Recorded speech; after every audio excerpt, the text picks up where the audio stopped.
for ITC, and I think it's always the case, you're not going to see anything that you've seen before. Yes, it might be an individual calculation or whatever, but there's always something that you've never seen before. And you need to have the ability or the skill to be able to then say, okay, I've never seen this before, but what exactly is in front of me? Okay, and what do I need to do with this thing that is in front of me? Don't take this personal. This thing would never have gone past an external examiner, in a sense that I think if you look at it, there's no ways they're going to give you, it was out of 6 questions, 5 of them are discussion questions and 1 of them is a calculation. You're not going to get anything like that.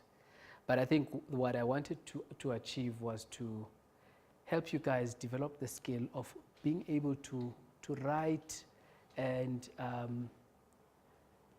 express yourself in a manner that will score you guys marks. Because I think that's, and it's something that you pick up over the years. It's something you pick up as you are dealing with CTA students.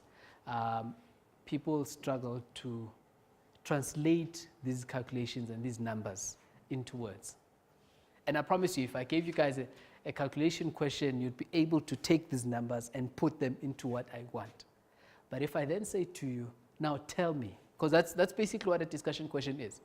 It's saying, tell me, what is it that you are doing when you are doing a calculation? And that's what you need to master. Okay, you need to master that and be able to then say, what is the most efficient way of answering a question? Okay, because sometimes there's certain things you'll see as we're going through the papers, there's certain things I'm going to be highlighting because as students, those are some of the things that you guys have not mastered. And I think the biggest one would be a lot of people tend to write what is in this scenario. Okay. There's no need for you to repeat the facts that are in this scenario. That is just wasting your time. It's not scoring you any marks. Okay. If you're going to write something in the scenario, you need to link it back in terms of application to something. Maybe there's a section in the legislation that you are thinking about as you're writing that thing. So don't just write it, the facts, but write and say, but the implications of these facts are as follows. Okay. And not just give me a statement where you're saying, company A has declared a dividend of 100,000 to company B. Then I write in your script, so. You'll see in some of your scripts. I've written so. So what? They've declared a dividend. So what? So it's those type of things that you need to get. It's not that you're not understanding. The fact that you are writing that there is a dividend that has been declared, you are thinking about something. It's just that your thoughts are not being translated into the pen on the pen on the paper. So that's something that I urge you guys to have a look at. All right, in your tutorial book that you've got, try and pick up a couple of questions which are discussion questions, and really give them a sincere attempt to try and see what you're writing. And even when you're marking yourself, try and be as strict as possible on yourself in marking, and be honest with yourself when you're marking, because then there's no point in you saying I've scored 90%, whereas you're not being honest in the assessment that you're doing with yourself. I think if I talk about the paper, maybe slightly long, in a sense that, and I'll tell you why it becomes long. It's not necessarily that the scenario is long, but you've got components of the scenario that are, they're related but not quite related. Okay. So now every time you are dealing with a particular company or a particular individual, you literally need to switch mode. Okay. Yes, you had the holding company, but with that holding company, there were all the subsidiaries. Okay. And every time you're dealing with a subsidiary, you had to switch mode. Okay. That takes time away from you.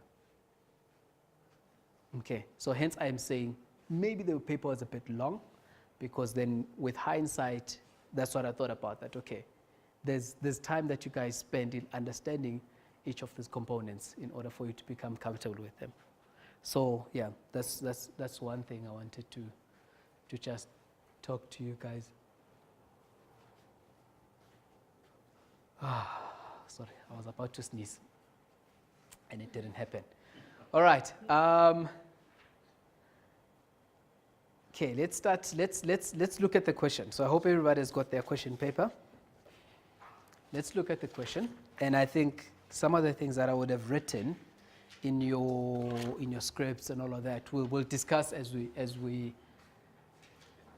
going through the session. I think the one thing I would like you guys to do for me as well is please raise those points in a sense that I'm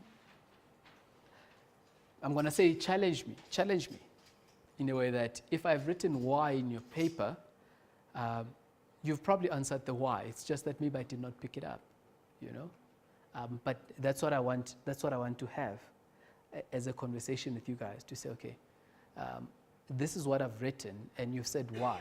But if you're to look maybe a sentence or two down the line, this is what I've included. Okay, maybe then in that, with your question, I'll then have an opportunity to then respond to that to say, okay, even though you've written this, maybe 2 lines down, it does not necessarily address what you've written, where I've written why.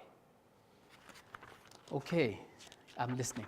I have a question. Yes. As you were marking our papers, Was it me? as you were marking our papers, what did you pick up? Okay, I'll give feedback as I'm going through the different things. I haven't completed. So what I was doing,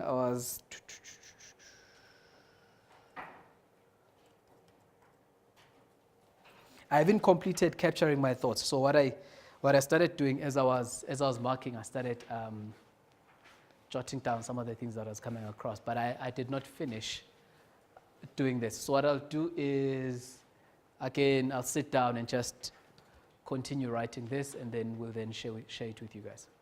Okay. So it's just that I haven't finished capturing my thoughts. Okay, but let me maybe. Okay, let's go through this. We'll talk about this later.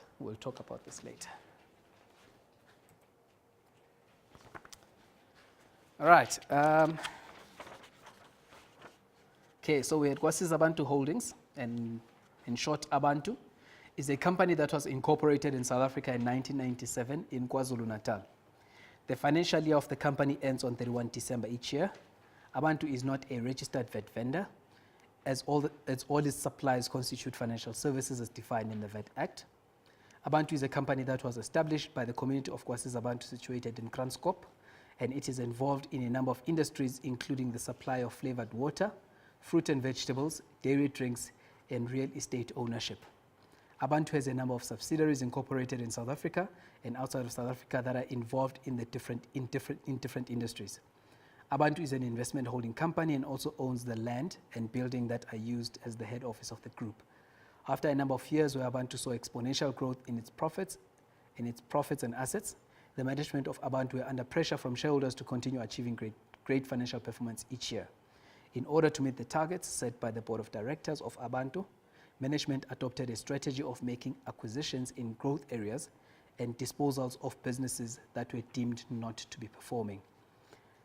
Abantu derives 98% of its income from the dividends earned from the subsidiary companies. The rest of the income is interest earned on cash held in transactional bank accounts. All right, so I had to give you guys a bit of background. Okay. Yes, there is some information there that is useful. Again, the majority of it is not useful, but yeah, the paper would not make sense without the entire story. So it's things that you might use later on. Right, so we then have these different subsidiaries. So because I know what the paper is going to do, so we're going to start with A because it deals with the first subsidiary. So A says, discuss the deductibility of the interest incurred by Kwasi's Abantu Pty Ltd on the loan of 420 million from Vembe Bank with reference to the Income Tax Act. Now, let's understand what the legislation is asking us to do. It's very specific, so not the legislation they're required. It's very specific. It's saying whatever you need to be discussing, you're going to have to discuss in terms of the Income Tax Act. Okay, so no VAT, nothing else other than the Income Tax Act. Right, so that's the first thing. We then need to look at the deductibility of interest. Okay, so that's the only thing we need to discuss. They've incurred interest, is that interest deductible? Okay, so that's the thing that we need to discuss, but in you discussing that, you need to refer to the Income Tax Act. You are looking at me funny. Yes. You were thinking about something, okay. Right. Right, so remember, kwasizabantu acquired NUZ. So I'm going to read NUZ and then we're going to start discussing that. So as part of the expansion strategy, Abantu acquired ordinary shares of NUZ Packaging. The acquisition of the investment in, yes, actually that needed to be investment in NUZ, not acquisition in Abantu. Okay, so the acquisition of the investment in NUZ was finalized on 31 October 2017 and became effective on 1 November 2017. NUZ was incorporated in South Africa in 2001 and is a food processing and packaging solutions company. NUZ manufactures packaging for food, beverages, and dairy products. Then a number of the Abantu subsidiaries are customers of NUZ. The management of Abantu are hoping to streamline the NUZ business after its acquisition and to ensure that NUZ provides more tailored packaging solutions to the Abantu subsidiaries in order to improve their market competitiveness and reduce their input costs. NUZ derives all its revenue from the sale of food processing and packaging solutions. The other income on their income statement is interest derived through the transactional bank accounts. The interest income constitutes 0.001% of the total income of NUZ. Right, then it then says Abantu acquired 825,000 of the 1 million ordinary shares of NUZ from the existing shareholders. Abantu paid cash for the shares and each share cost 500 rands. In order to fund the acquisition, Abantu raised a loan of 420 million with Vembe Bank. A portion of the loan was used to fund the acquisition of NUZ, okay, and the remaining amount was used for the working capital needs of Abantu. Interest on the loan was charged at a rate of 6% per annum. The loan has a 15-year term and the repayment of the capital amount will occur at the end of the loan term, right, which will be the 30th of September 2032.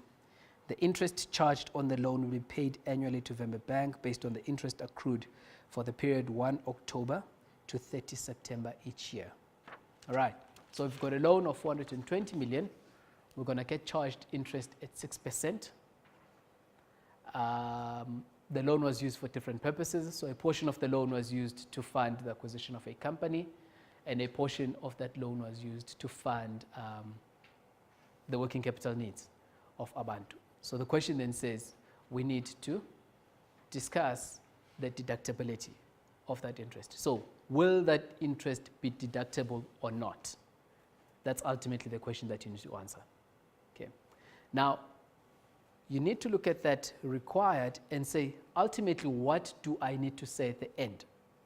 Okay, because that drives the conclusion that you need to reach. So one of the things I picked up as I was marking, that you guys are not concluding.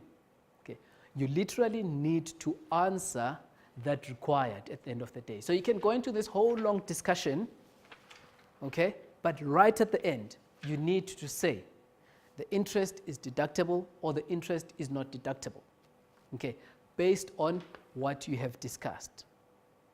Okay, that is your conclusion. There is a mark allocated for that. And that mark will be given to you even if what you have discussed is incorrect, as long as your conclusion is consistent with what you have discussed. Okay, so hence I emphasize the importance of having an understanding of what your required is asking you to do. Because when you are concluding, you are now directly addressing that required. Okay, so in our instance, it said discuss the deductibility of this interest. I need to see on your question paper a conclusion that says this interest is deductible because of APC, or this interest is not deductible because of APC, based on the discussion that you've had just above your conclusion. Okay, so that's just something we need to watch out for. We read the required, we are comfortable with the required, we then conclude by answering that required. Okay. And the one thing you need to note about tax, okay, is that ultimately, okay, all these discussions that we're having have an impact on either your taxable income or an amount that needs to be paid at the end of the day. Okay, that's what we're looking for. When somebody comes to you for business for tax advice, they're saying to you, how much will I pay to SARS? Okay, or they will be asking you, how much will be my taxable income, or how much will be my gross income? So in this instance, we are saying how much will be the amount that I will claim as a deduction. Therefore, when you're answering the person, your conclusion will say, the amount that you'll claim as a deduction is 800 rands. So can you see what I'm trying to illustrate? Okay, you need to be looking out for these conclusions. Okay, because ultimately, something needs to happen.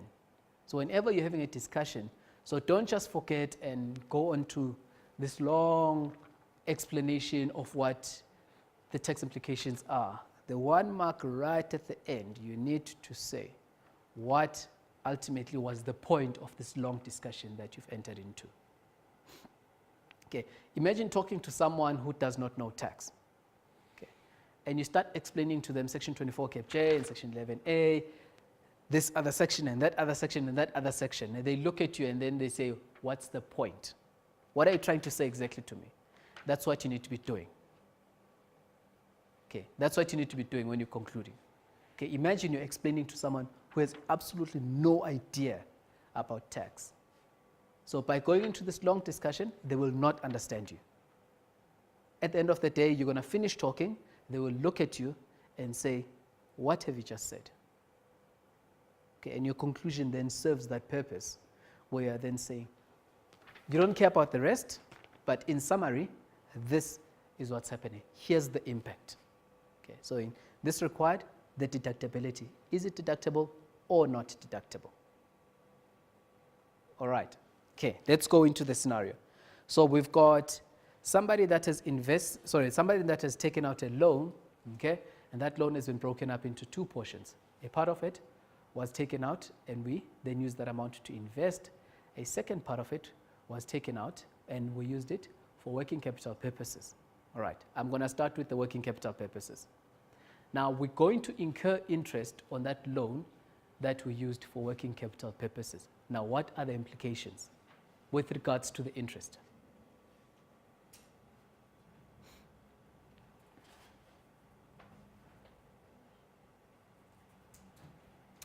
And while you're thinking about that, I've just remembered something I've been coming across as I was marking. Okay, I know you are accountants, okay, and working capital to you guys translates into current assets, okay? Working capital is not necessarily current assets. Working capital in business means it's your ongoing, like if you look at your current assets represent your ongoing operations of the business, okay? So it might not necessarily be that you purchase trading stock or you've paid creditors or things like that. It might simply mean that you went and you incurred an operating expense and that operating expense is classified as working capital. Okay. So it's not necessarily trading stock. It's just that as I was marking, a lot of people were saying, assume that they bought trading stock. Okay, then here are the implications. All right, so operating capital could be anything. It's the ongoing, so not operating capital, working capital. You are fulfilling the ongoing requirements of the business. Okay, be it your current assets or be it your operations. All right, okay, so let's talk about it. So we've got a loan, we're incurring interest, and that interest was used for working capital purposes. Okay, where would you guys start? Right, before I even make it more specific, we've got interest that we've incurred. Where would you start? Okay, I'll make it like Who Wants to Be a Millionaire? Is it section 11A or is it section 24 cap J?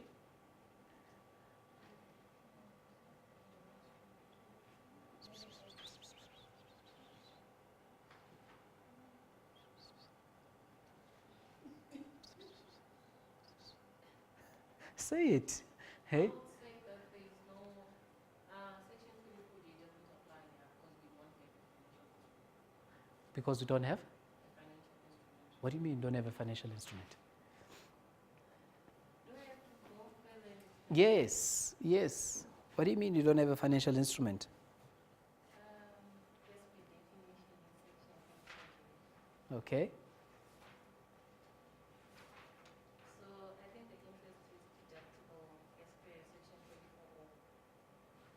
24. Okay, wait. Don't go to 24.0. You said there's no instrument in 24 Cap J. Yes. Okay, what's an instrument in 24 Cap J? In this instance, we've got an issuer of debt. Happy with that? And that issuer of debt is charging us interest.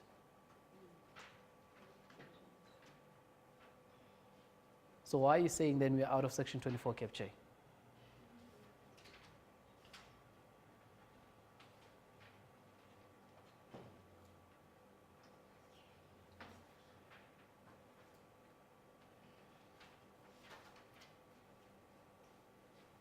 Okay, we've got an issuer of debt, and that issuer is charging interest.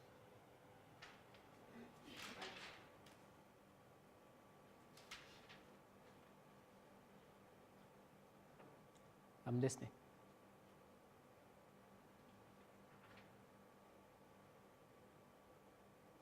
But this, isn't it that the loan, the debt was used to buy shares? Okay, I agree with that. That's why I jumped to 24 and say it's 24J, doesn't it? So maybe they made a mistake. Okay, so now you're comfortable that in terms of section 24 Cap J, we do have a debt instrument. That under normal circumstances, let's forget about what the loan was used for. Under normal circumstances, a loan that you are being charged interest on falls smack bang into section 24 Cap J. You comfortable with that? Okay, cool. Then if we're all comfortable with that, then let's take it one step further then. Now let's deal with the part of the loan that was used for working capital.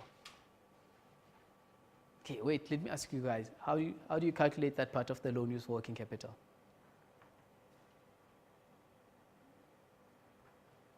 Okay, there was 420 million. The question, the scenario does not say to you how much is used for working capital and how much is used to acquire the business. It simply says you've taken out a loan of 420 million. Okay, you've used a portion of that amount to buy business. You've used a portion of that amount for working capital purposes. Well, it actually says the remaining part was used for working capital purposes.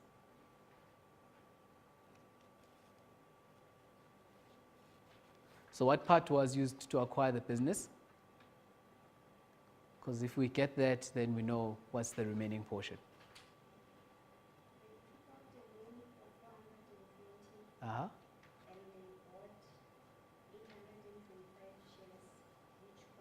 At 500.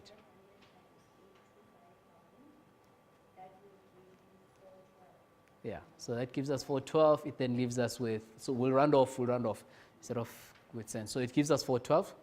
We're then left with, is it 8 million? Okay, so 8 million was then used for working capital purposes. So now we then need to determine what is the interest that is charged on that 8 million. So it's 8 million at 6%. Okay, and the question made it quite easy, all right, in a sense that I've given you guys simple interest. It's 6% per annum, there's no compounding, there's nothing funny like that. Okay, because the purpose of asking the question was not to examine you guys on whether you can calculate interest or not. Okay, just wanted to get the principle out of you in terms of what do you then do with interest once you've calculated it. All right, okay, so now that we have the interest, can we claim this interest as a deduction or not? Now we're happy that we're under section 24 Cap J because we've got a debt instrument. And this debt instrument has got, is being charged interest. So can we then claim this interest as a deduction? Yes. Why you say yes?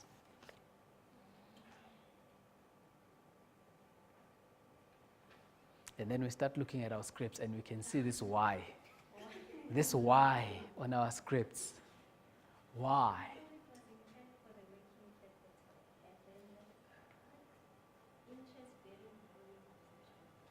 Okay, now I'll give you guys a bit of advice. When you're answering a discussion question, you need to ensure, this is also to try and save you guys time. is there's certain, and I'm going to call it a bad habit. There's certain bad habits that we pick up along the way. And what those bad habits are is the fact that we know what's in the legislation. So when we are then responding, we respond based on the wishy-washy thing that we know is somewhere there in the legislation. Okay. But the problem with that is that you do not quite capture everything that you're required to do. Okay. So we are discussing interest deductibility. All right. My expectation is then you need to go into Section 24 Cap J and look at the requirements for the deductibility of interest, which is similar to Section 11A. It's an amount incurred in the production of income and all of that. So now that's the first thing you need to discuss. So we've got an amount that's incurred, and I guess the big question then is that amount incurred in the production of income? That's the crux of the question when you're asking about the deductibility. Is this amount incurred in the production of income? Okay, now let's examine that. Was this amount incurred in the production of income?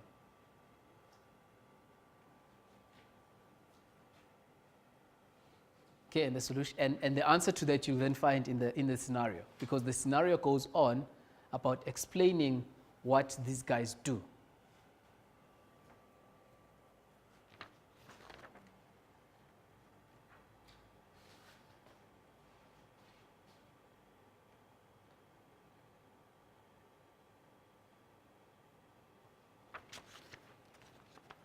Okay, so was it incurred in the production of income? Okay, I'll take one step back. What does Abantu do to earn income?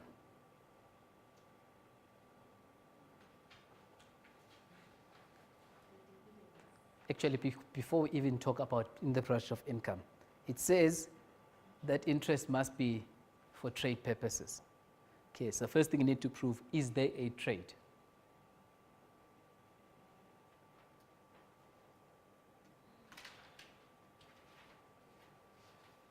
Okay, so do we have a trade in this instance? Yes, no, sir. Do we have a trade? So if you look at Abantu, can you comfortably say that Abantu has a trade?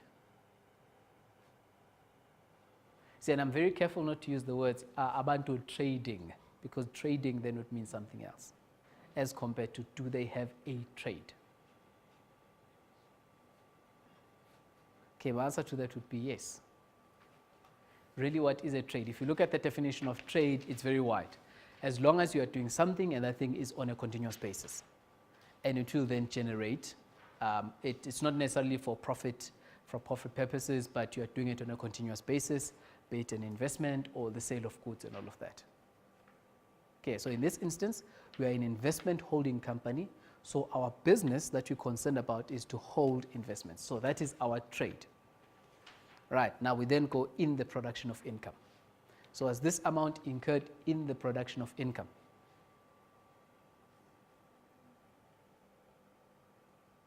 Yes, no, maybe? Yes. You're saying yes. Why say yes?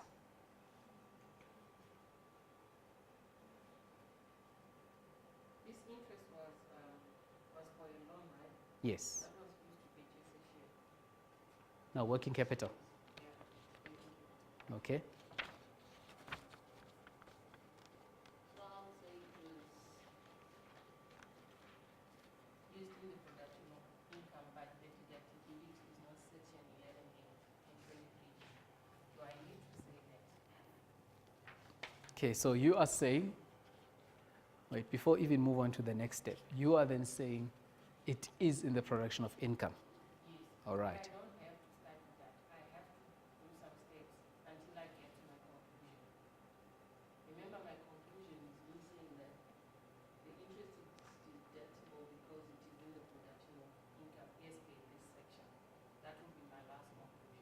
But before I get to that, there are steps that I have to follow. But remember, your discussion needs to illustrate what you're going to conclude on. So as an example, that's why I'm saying the first thing we did was to look at Section 24 Cap J to see whether we are within Section 24 Cap J. Because then you can't get to your conclusion and then say, the interest is deductible as per the section. Whereas you've not gone into the section and actually examine whether you do meet the requirements as per that section. Okay, as per section 24J, I have to explain that there is a debt, and then there is interest. Mm-hmm. So I don't really know much about 24J. I have to go back. So I'm asking, do I have to go back? Oh, and the other thing, the owners of proof, the 102. Mm-hmm. Yeah, that one, I don't have to, the burden of proof is my number one. That's it. That's good. In actual fact, in any discussion question that you're doing, you need to be putting section 1 of 2 of the TAA. Okay, did I give you a mark for that? Yes, Okay, I was going to query it if you did not give it to me. you were going to query it. Okay, no, it's because you completed the sentence. That's why I gave you a mark. So in this instance, when you're looking at section 102, you need to be saying it is a taxpayer who needs to prove that the amount is deductible. Okay, so it's not in terms of section 102, the burden lies on the taxpayer to prove. My response to you will be to prove what? To Okay. prove that the interest is deductible as per section 102 of the TAA. Okay, that's how you've completed that sentence, by saying you are proving this. Okay, but as an advice, whenever you've got a discussion question, section 102 needs to be there. That you are proving something, you are proving that an amount is not taxable, or you're proving that an amount is deductible, or you are proving that an amount is capital and not revenue in nature. Remember, those are the three things as per the TAA that a taxpayer must prove. Okay, now you've derailed me. I forgot my train, what we were talking about before you raised section 102. Sorry? Yes, we're talking about in the production of income. All right, so is this interest being incurred in the production of income?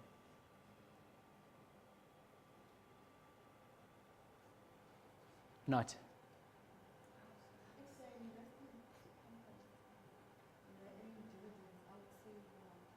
Okay. Aha. All right. You know how I'm going to respond to that? If you wrote that in your paper, I'm going to say, ish, she understands. Mara, she didn't tell me why. Okay, you know why? Because you said, and you're showing understanding. You are saying if it is dividends, all right, they will not get the deduction. Okay. My question then is, why will they not get the deduction if it is dividends? Okay. So you need to be taking it a step further. Dividend qualifies for an exemption. Okay, because remember we were saying in the production of income. What is income? That's what you need to be explaining. So hence I am saying to you get it from reading what you've written, that it's dividends, therefore they're not going to get the exemption. You get it, but you haven't answered you've not answered in the production of income. You've not specifically addressed that thing that says income. So you need to be saying that it is a dividend, but a dividend qualifies for an exemption, and because it qualifies for an exemption, okay, it does not constitute income. Therefore, it is not in the production of income. Can you see that? So you need to be very careful, and hence I say it's bad habits that we pick up. It's things that we know, guys. She does know that a dividend is exempt, but she does not express the fact that a dividend is exempt. And that's how you lose out on the marks. Okay, that's when I say it as a marker, and I'm like, ish, sorry. You understand, but you are not expressing it. You are not expressing it. You are not taking your thoughts and translating them into paper. Okay. If it means, and this comes with practice, guys. If it means you need to write a bit to get to that point, okay, take a couple of questions and write a bit to get to that point. Okay. But as you are writing, do read your sentence and say, does my sentence maybe answer why? Have I made a statement? Okay, and from that statement, why have I made this statement? What's the impact of it? Okay, so things like, so what? I've written what I've written, this sentence, so what? Okay, how does that impact what I'm trying to do? Okay, so I'm happy with that. Okay, we've got dividends, and because dividends are exempt, they do not constitute income, all right, and therefore that amount will not be deductible. All right. But now, over and above that, I want you to bring it back to the scenario. How does the scenario tell you that they are making dividends?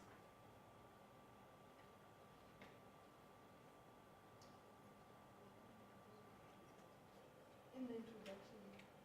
Apart from the introduction. Oh, actually, yes, it's in the introduction. Sorry. Okay. It actually gives you percentages. Okay.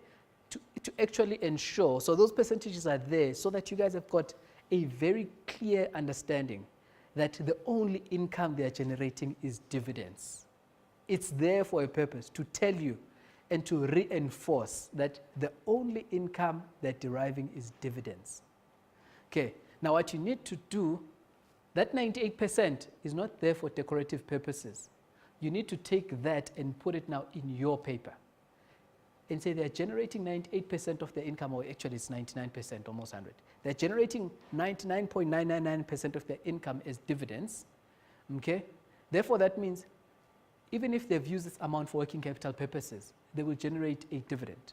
Hence, it's not in the production of income, okay? It just needs a little bit of explaining, but yeah.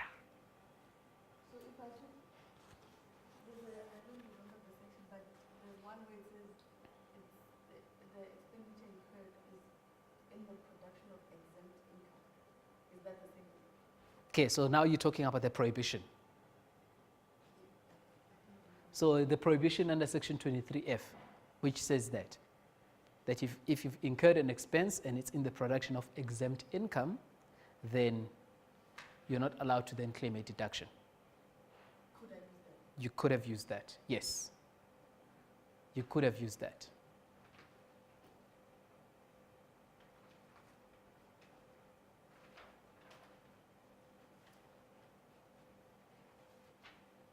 All right.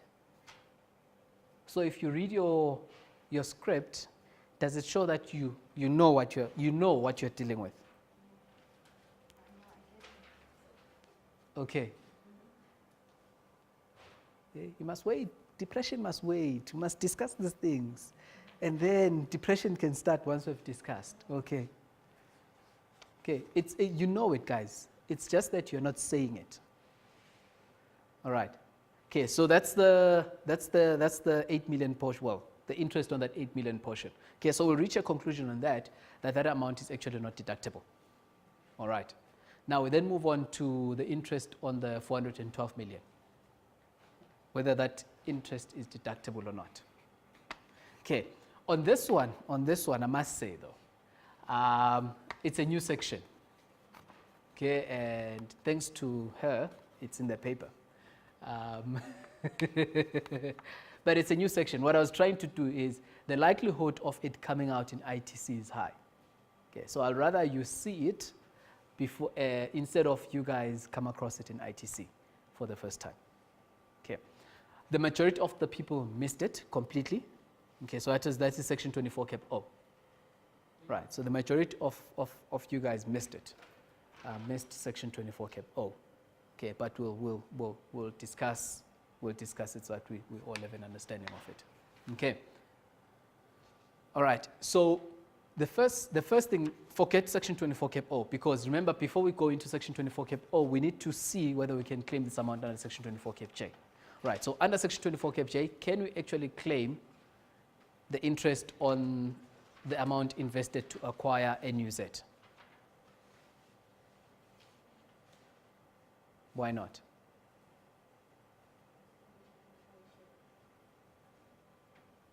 It's used to acquire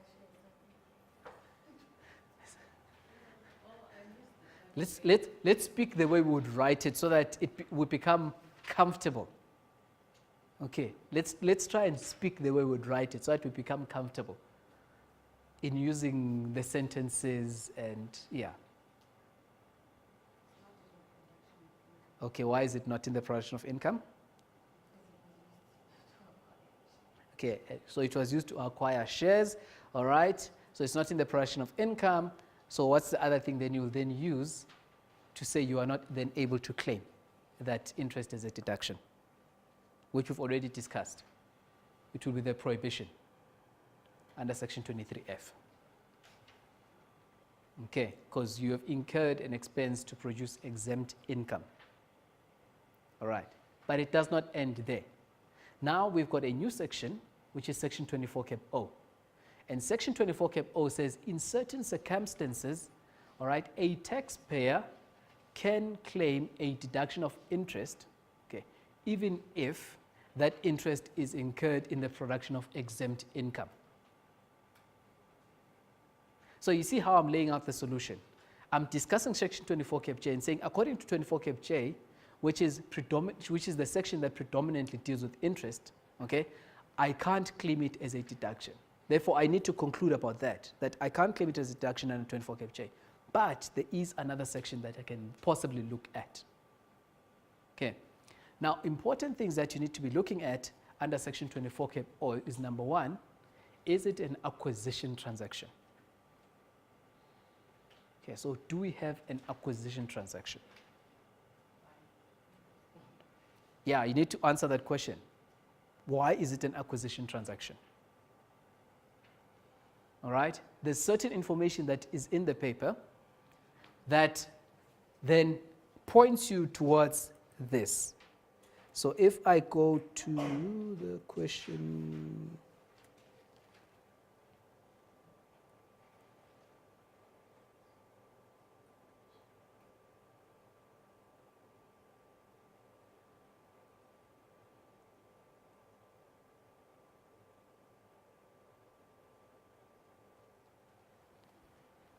right. So if we look right from the top, it then says interest incurred for the purposes of financing the acquisition of an equity share in an operating company, all right, to the extent that equity shares constitute a qualifying interest, will be deemed to have been incurred in the production of income and laid out for the purposes of trade. So now there are quite a number of things from that first sentence that we need to deal with. The first one is that, do we have an acquisition transaction? Okay. Second one is that, have they actually acquired equity shares?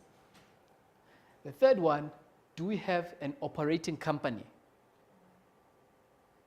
That's what I'm saying, we need to deal with those things. All right, once we've dealt with those things, we can then conclude whether this interest can be deemed to have been incurred in the production of income. Okay. All right, so first, is it an acquisition transaction? Do we have equity shares? And do we have an operating company? Okay, so in how I answered, I first dealt with an operating company. Okay, the certain requirements to hold to an operating company. Okay, so one of them would be, you need to have the company needs to have been operating continuously, right? And in our example, so now just to bring it back to the scenario, is that this company was started in 2001. And since 2001, they've been in operation. So that's how you can then satisfy that requirement. Okay, that this company has been in existence since 2001, and the scenario does say they have been in business since 2001. I hope my shoes are not coming out of that. Sorry, I've left them there. Okay, that's fine. All right. The other thing that it says is that the company needs to be deriving its income from the sale of goods. Okay, it's either from the sale of goods or from the provision of services. Okay, so you can't have an investment holding company and then think you can classify that investment holding company as an operating company. So in our instance, are we selling goods or are we rendering services? NUZ. Okay, so NUZ is selling goods. So hence we then say NUZ derives its income from the sale of packaging material, which constitutes the sale of goods. So can you see how my sentence looks very generic? But how I bring it back is that I make it specific by mentioning things that are in the scenario. The scenario does say we are selling packaging material. Okay, so just by capturing those two words that are from the scenario, I've changed my sentence from being a generic sentence into specific. So I have done application. Okay. Right, because we meet the requirements, we then conclude NUZ does constitute an operating company. Okay, so whenever you are addressing a separate requirement, on that separate requirement, you still need to conclude on it. Okay, ultimately, there's going to be a big conclusion at the end. Okay, but as you are going through things, if there are certain things that you need to prove as you are going along, you need to be concluding on those things as well. Okay, so we're happy that there's an operating company.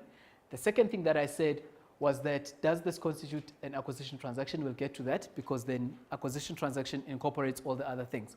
But did we acquire equity shares? Okay, you could respond and say, we have acquired equity shares according to the scenario. Okay, and I'm then going to write in your paper, what equity shares? Okay, the scenario specifically said you have acquired 825,000 shares of the 1 million that are issued. Okay, take that detail and bring it into your solution. Right, so it then says I want to acquire 82.5%, which is the 825 over a million of the equity shares in NUZ, and Abantu and NUZ, therefore, okay, this is now forming part of the same group of companies in terms of section 41. Right, because one of the requirements that you need there is that after the acquisition, you need to form part of the same group of companies, okay, for an acquisition transaction. And then the purchase of shares in NUZ by Abantu meets the definition of an acquisition transaction in terms of section 24 cap O. Okay, so I've dealt with all the requirements under section 24 cap O, and therefore I'm concluding that I meet the requirements in 24 cap O. Okay, now that I meet the requirements in 24 cap O, so what? Okay, now I need to then address that. Okay, because we are happy with 24 cap O, remember what 24 cap O said. It says the interest is deemed to have been incurred in the production of income. Okay, I think I spoke about a qualifying interest before I concluded. Then in my conclusion, I then say the interest incurred on that amount will be deemed to be in the production of income in terms of section 24 cap O. Okay, so that means we are then able to claim that interest. All right, numbers have been given to you. Now you need to tell us what is the value of this interest that you're going to claim as a deduction. So it will then be therefore 412 million at 6% over the 15-year term. Okay, so per annum, we're going to claim a deduction of 24 million, and that deduction is going to be claimed over a 15-year period. So for each year, we're going to be claiming 24 million. All right. Now, we've spoken about the different portions, but we've not brought the entire thing back together. Remember, our required said, discuss the deductibility of the interest. Hence, at the end, you then conclude and then say, in terms of 24 cap J, you'll then be able to deduct the interest that you've incurred, blah, blah, blah, blah, blah, blah. Okay. You can say anything that you want to say there, as long as you are bringing it back and linking it to the things that you've discussed.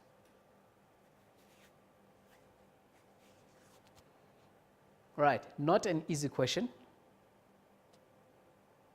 There are quite a number of things that needed to be addressed in this question. Okay, but I think it's a great question to illustrate how you go about ensuring that you are explaining these different things. Okay, because we understand them, but we do not explain them appropriately in order for us to then score marks on them. Okay, do you guys have any questions on part A?